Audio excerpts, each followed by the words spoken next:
je pratique le dessin. Bien qu'étant également musicienne, je me suis concentrée plutôt sur un travail autour du trait. J'ai fait un Master 2 d'art plastique, mais plutôt orienté recherche. J'ai fait un mémoire de poétique, donc l'idée de comprendre le processus de création d'une œuvre, comment une œuvre naît, comment elle se construit. Mais en parallèle, je faisais vraiment un travail de dessin et je me concentrais déjà sur le dessin depuis quelque temps. Je pense que tous les enfants dessinent, mais qu'au moment de l'adolescence, il y a une rupture assez terrifiante dans le sens où on essaye de reproduire le réel et on n'y arrive pas, parce qu'on n'arrive pas à faire des perspectives, on n'arrive pas à rendre un modelé d'un visage. Du coup, je pense que beaucoup d'enfants préadolescents laissent tomber le dessin au moment où ils se rendent compte que ce qu'ils dessinent n'est plus la réalité, il ne correspond plus à ce qu'ils veulent dessiner. Moi j'ai continué à dessiner, j'ai pris des cours de dessin même quand j'étais adolescente, mais sans me dire que je serais dessinatrice. Et je savais que j'allais faire des études d'art plastique, mais je ne savais absolument pas si j'allais plutôt m'orienter vers la photographie, si j'allais plutôt faire de la peinture. En fait, je touchais un petit peu à tout. Et je me suis quand même rendu compte que je faisais beaucoup de carnets, je dessinais énormément. Et quelque chose a fait que je me suis concentrée sur le dessin et j'ai décidé de ne pratiquer plus que le dessin. Donc nuit et jour, le dessin tout le temps. Et au bout d'un moment, il y a des choses qui ont commencé à naître et à émerger et j'ai décidé de garder cette voie. Il y a des dessinateurs qui m'ont beaucoup marqué, mais depuis l'enfance de toute façon, j'avais regardé beaucoup de dessins de Topor par exemple, ou des dessins de Cubine. J'avais un oncle qui était peintre quand j'étais enfant, qui est décédé d'une maladie qui s'appelle la sclérose en plaques. Et je l'ai vu peindre, je l'ai vu dessiner, mais je l'ai aussi vu s'éteindre. Et il avait des albums de Topor, il lisait Céline, il lisait Baudelaire.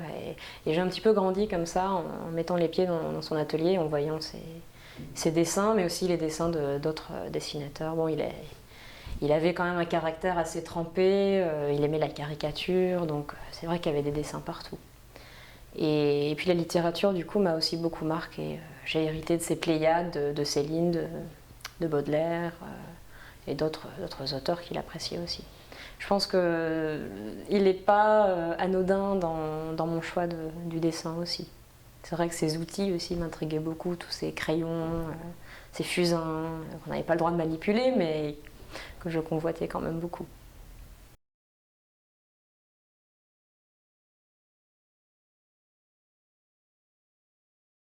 Ça se fait pas tout seul, dans le sens où c'est un petit peu le regard d'autres personnes qui fait qu'on prend confiance. Et même si on n'est jamais sûr de ce qu'on veut et de ce qu'on veut faire, et que l'on va réussir dans la voie qu'on choisit, il y a quand même des personnes qui m'ont beaucoup aidé à creuser dans cette voie-là. J'ai eu la chance d'être publiée dans les Cahiers dessinés, c'était en 2006, donc j'avais 22 ans, et ça m'a aidé aussi à continuer dans la voie du dessin, parce que je savais que peut-être, par le biais du livre, je pourrais montrer ce que je fais, et du coup donner une visibilité au travail. Et c'est d'ailleurs par le biais du livre que mon travail a été découvert, et puis après exposé et montré. C'est un autre éditeur, les éditions du Chemin de Fer, qui m'ont confié un livre, un texte de Daguerman, non pas à illustrer, parce que je serais absolument incapable d'illustrer un livre, mais essayer de donner une vision, d'essayer de dessiner le texte. Donc j'ai produit des dessins en couleur, et ces dessins ont été publiés, et chemin faisant, d'autres personnes ont pu voir le travail, et ça a conduit un petit peu plus tard à une exposition. Je les ai contactés, j'ai envoyé des dessins, et je me suis retrouvée à rencontrer les curatrices du musée d'art moderne. Et je suis arrivée avec une encyclopédie de la congélation, en leur disant que je voulais faire un projet avec des dessins en partant du livre. Et j'ai expliqué ce que je voulais faire, et apparemment c'était assez étrange, ça leur a beaucoup plu. Et j'ai été un peu plus tard, j'ai su que j'étais sélectionnée pour le projet Dynastie. Donc là, j'ai réalisé des dessins, et j'ai réalisé 30 dessins, des grands formats et des moyens formats.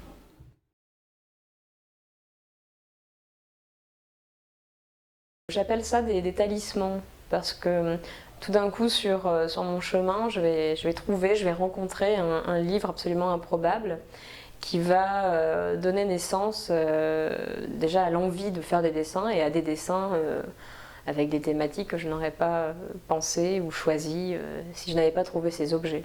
J'ai trouvé un livre chez un ami sur une biographie du chien du roi de Thaïlande, par le roi de Thaïlande. Donc il y avait un livre avec la photographie du roi de Thaïlande qui posait avec un magnifique chien. Et je me suis demandé ce que c'était, qu'est-ce que c'est que ce livre bizarre.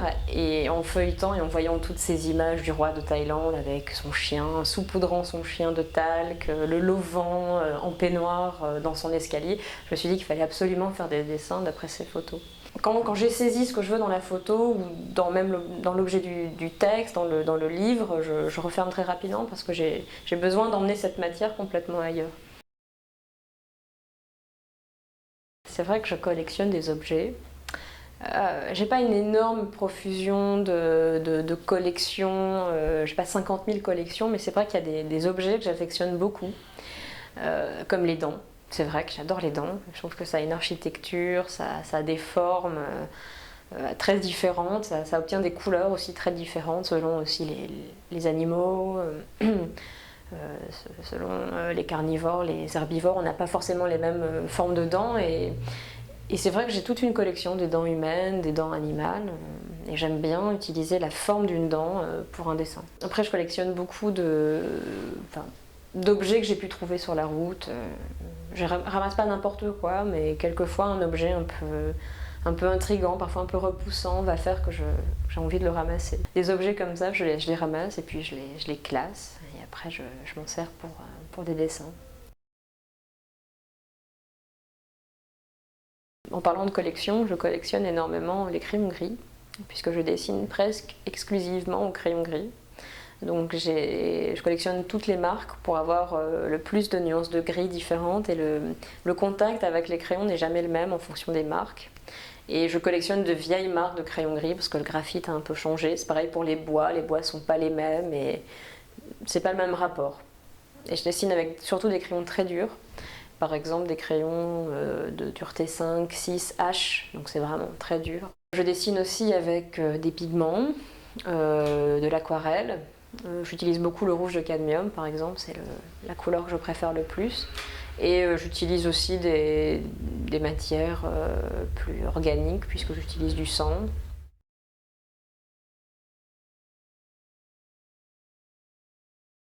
Je présente une série qui s'appelle Le Père, qui est d'ailleurs la série que j'avais publiée dans les cahiers dessinés. Et c'est une tentative désespérée de communiquer avec le Père. Et je réalise également une série à partir de témoignages de mes grands-parents maternels qui me racontent différents aspects de leur vie, différents événements de leur vie, leur rencontre par exemple qui est assez étrange. Également leurs premières vacances par exemple, dormir sur la plage, partir en moto, des choses comme ça. C'est à la fois très gai comme histoire, c'est à la fois poignant.